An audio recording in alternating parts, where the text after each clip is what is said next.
हरियाणा में बीजेपी की सरकार का गुणगान कर रहे हैं, लेकिन वही आखिरी पंक्ति का जो व्यक्ति है उसके साइकिल तक नहीं है, लेकिन उसके आईडी में गाड़ियां चढ़ी हुई हैं, रोज धक्के खा रहे हैं, सरकार समाधान नहीं कर रही है। और अभी ताजा आप ये मेरा चश्मा लगा कर देखिए, मुझे लगता है आप कांग्रेस का चश्मा पहन लिया है। ये तो आपकी बात ही गलत है। बोल रहे हो जो जिनके घर खैरिया जी, मेरे ऊपर आरोप लगाने से आप ठीक नहीं है, ये बात गलत है। मेरा सवाल आपको चुभ रहा होगा शायद। मैं बताता हूँ वो ये उस स्कीम का बात कर रहे हैं, परिवार पहचान पत्र, जिसके माध्यम से 22 लाख लोग बीपीएल कार्ड से वंचित थे। 22 लाख लोग बीपीएल कार्ड में जुड़े हैं। क्या उन 22 लाख परिवारों का भला नहीं हुआ? हाँ, कोई नई योजना आती है, उसमें खामियां जरूर। मैं ये नहीं मानता कि एकदम दुरुस्त हो गई, लेकिन जब वो खामियां दूर हो जाएंगी तो आप देखना, ये विकास में मील का पत्थर साबित होगी परिवार पहचान पत्र। आज परिवार पहचान पत्र का जिक्र हरियाणा प्रदेश में नहीं, देश के कोने कोने में हो रहा है। ये मनोहर लाल जी की सोच का नतीजा। सीट ही चल रहा है और 2 दिन का टाइम मिला है, बढ़ा दिया उसमें समय, 2 दिन का टाइम बढ़ाया है, लेकिन बच्चे अभी भी वही सुन तो लीजिए, वही बच्चे जिनका जाति प्रमाण पत्र नहीं बन रहा, वो SC ST के ही बच्चे हैं।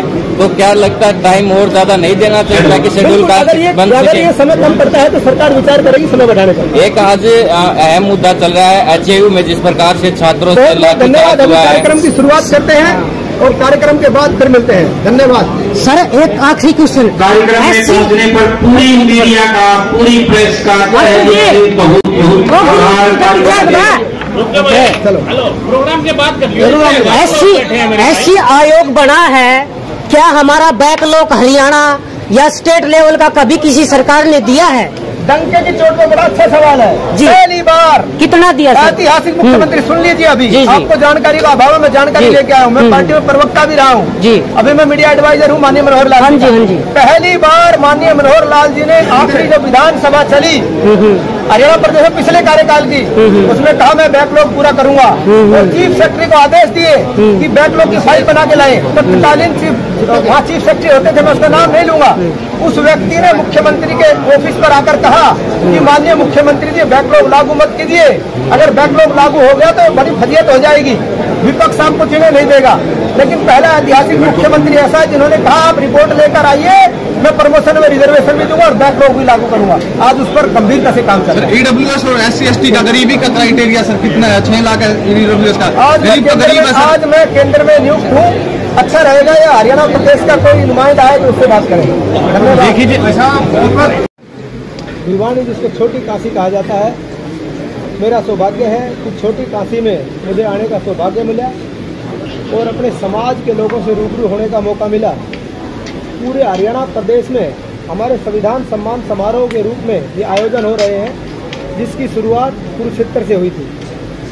उसकी शुरुआत जब पहला कार्यक्रम हुआ तो पहले कार्यक्रम में मुख्य अतिथि के रूप में हरियाणा प्रदेश के पूर्व मुख्यमंत्री, राजनीतिक संत और हाल में केंद्रीय मंत्री मनोहर लाल जी और देश के कानून मंत्री अर्जुन मेघवाल जी से मुख्य अतिथि के रूप में शिरकत की थी। इसी कड़ी में दूसरा कार्यक्रम बड़ा नीलोखेड़ी में हुआ, करनाल लोकसभा क्षेत्र में। वहाँ पर मुख्य अतिथि के रूप में केंद्रीय मंत्री मनोहर लाल जी ने शिरकत की और हम सब लोग, समाज के लोगों ने इकट्ठा होकर संविधान के सम्मान में यह आयोजन किया। ये संविधान सम्मान समारोह पूरे हरियाणा प्रदेश में चल रहे हैं। उसके बाद यमुनानगर, अम्बाला, कैथल, जींद, उसके बाद ये भिवानी का नंबर है। तो संविधान के सम्मान में एक आयोजन किया जा रहा है कि संविधान का सम्मान किसने किया, संविधान का अपमान किसने किया। आखिरी पंक्ति में खड़े आखिरी व्यक्ति को इस बात की जानकारी भी होनी चाहिए। अगर चुनाव के समय हम ये काम करते तो लोगों को लगता ये तो राजनीति कर रहे हैं, लेकिन आज 100 कोस भी चुनाव नहीं है। आज ना जिला परिषद के चुनाव है, ना नगर निगम के चुनाव है, ना विधानसभा के चुनाव है, ना लोकसभा के चुनाव है। ये इस बात को दर्शाता है कि सही मायने में हम सामाजिक संगठन इकट्ठे मिलकर ये संविधान सम्मान समारोह कर रहे हैं। सब लोगों को पता होना चाहिए कि संविधान के सम्मान में किसने काम किया, किस नेता ने काम किया, किस पार्टी ने काम किया। मैं थोड़ा सा इतिहास में जाना चाहता हूँ।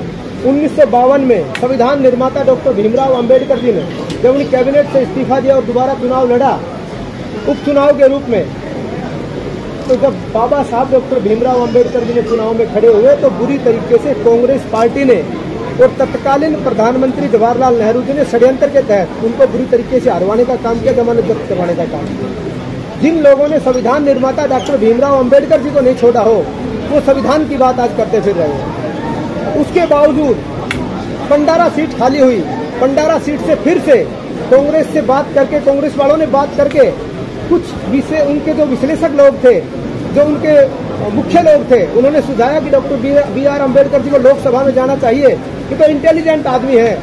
जवाहरलाल नेहरू ने हामी भर दी और उनका पर्चा भरवा दिया, लेकिन आखिरी 3 दिन जब चुनाव के बचे तो अपने पीए को खड़ा करके फिर से बुरी तरीके से हरवाने का काम किया। तो एक बार नहीं, बार बार संविधान निर्माता को ठेस पहुंचाने का काम किया, उनको दंड करने का काम किया, उनको पिछाड़ने का काम किया। जो संविधान निर्माता को जिन लोगों ने नहीं छोड़ा हो, वो आज संविधान की बात करते फिर रहे हैं। ये तो भला हो डॉक्टर श्यामा प्रसाद मुखर्जी का जो जनसंघ के संस्थापक थे, 1954 में जो उनके सहयोग से बाबा साहब राज्यसभा पहुंचे और जो संविधान लिखा जिसके अनुसार आज पूरा देश और पूरा प्रदेश चल रहा है। तो इन सब बातों की जानकारी पूरे देश और प्रदेश के लोगों को होनी चाहिए। इसी मुहिम को लेकर हम जिलेवार जा रहे हैं संविधान सम्मान समारोह के आयोजन में।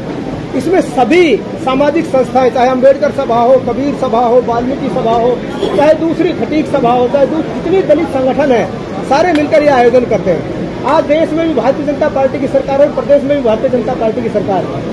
तो ये पता लोगों को होना चाहिए कि संविधान का सम्मान किसने किया और अपमान किसने किया।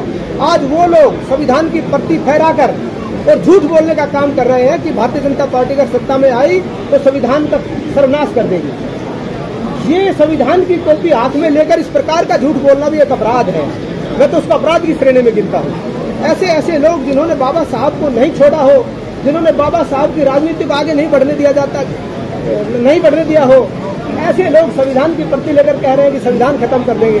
अगर सही मायने में संविधान का सम्मान किसने किया है तो देश के यशस्वी प्रधानमंत्री आदरणीय नरेंद्र भाई मोदी जी ने किया। आप इतिहास उठाकर देखें, 70 साल कांग्रेस ने राज किया, संविधान निर्माता को भारत रत्न भी नहीं दिया गया। ये तो 1980 की बात है, जब वीपी सिंह की सरकार थी और भारतीय जनता पार्टी की मिलीजुली सरकार थी।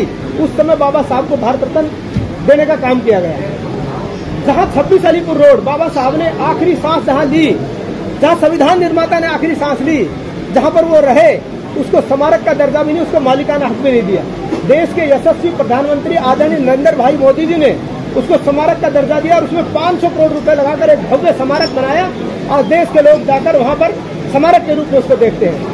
अब बात में हरियाणा के परिदृश्य की करूँ, अभी रुकिए, मैं आपके सवाल का जवाब दूंगा। अब बात हरियाणा के परिदृश्य की करूँ, क्योंकि हरियाणा प्रदेश में आयोजन हो रहे हैं। हरियाणा प्रदेश में अगर संविधान का सम्मान किसी ने किया हो तो आज से 11 साल पहले हरियाणा के एक ऐसे राजनीतिक संत, पूर्व मुख्यमंत्री और आज के केंद्रीय मंत्री मनोहर लाल जी ने हरियाणा प्रदेश की बागडोर संभाली। जो हरियाणा प्रदेश सरकारी नौकरियों में बोलियां लगाए जाने पर मशहूर था, जहां जो भी व्यक्ति आता चहेतों को नौकरी, चहेतों को काम देने में मशहूर था, उस राजनीतिक संत ने आने के बाद सत्ता परिवर्तन तो बहुत बार हुए, लेकिन व्यवस्था परिवर्तन पहली बार हुआ। उस राजनीतिक संत ने पहली बार सत्ता संभालते ही कहा, मैं राजा, धर्म और पार्टीबाजी से ऊपर उठकर योग्यता के आधार पर नौकरी दूंगा। योग्यता के आधार पर नौकरी देना बड़ी छोटी बात है कहने के लिए, लेकिन सही मायने में अंबेडकर जी का जो सपना था वो यही था कि आखिरी पंक्ति में खड़े आखिरी व्यक्ति को, गरीब को उसका हक मिले, वो देने का माननीय मनोहर लाल जी ने काम किया, जिसका नतीजा ये हुआ योग्यता के आधार पर नौकरियां मिली। जो दलित वर्ग का पीड़ित बच्चा था, जो गरीब बच्चा था, जिसके घर पर छत नहीं, खाने के लिए रोटी नहीं थी, वो व्यक्ति अच्छे से लगे। तो डॉक्टर बी.आर. अम्बेडकर जी की कलम का सही मायने में किसी ने इस्तेमाल हरियाणा के परिदृश्य में किया है तो हरियाणा के पूर्व मुख्यमंत्री राजनीतिक संत मनोहर लाल जी ने किया है। यहीं पर नहीं रुके, हरियाणा प्रदेश की 1966 में हरियाणा प्रदेश बना। 3 मुख्य मांगे हरियाणा प्रदेश में थी कि हरियाणा प्रदेश में अनुसूचित आयोग बने, हरियाणा प्रदेश में सफाई कर्मचारी आयोग बने, हरियाणा प्रदेश में प्रमोशन में रिजर्वेशन मिले। लेकिन जो मुख्यमंत्री आया, जो सरकारें आई, जिन्होंने 70 साल राज किया, दलितों को सत्ता की सीढ़ी समझा, इनको इस्तेमाल करके सत्तासीन हुए, उनको इस्तेमाल करके इनका कोई भला नहीं किया। लेकिन उस राजनीतिक संत ने पहली कलम से हरियाणा प्रदेश में अनुसूचित आयोग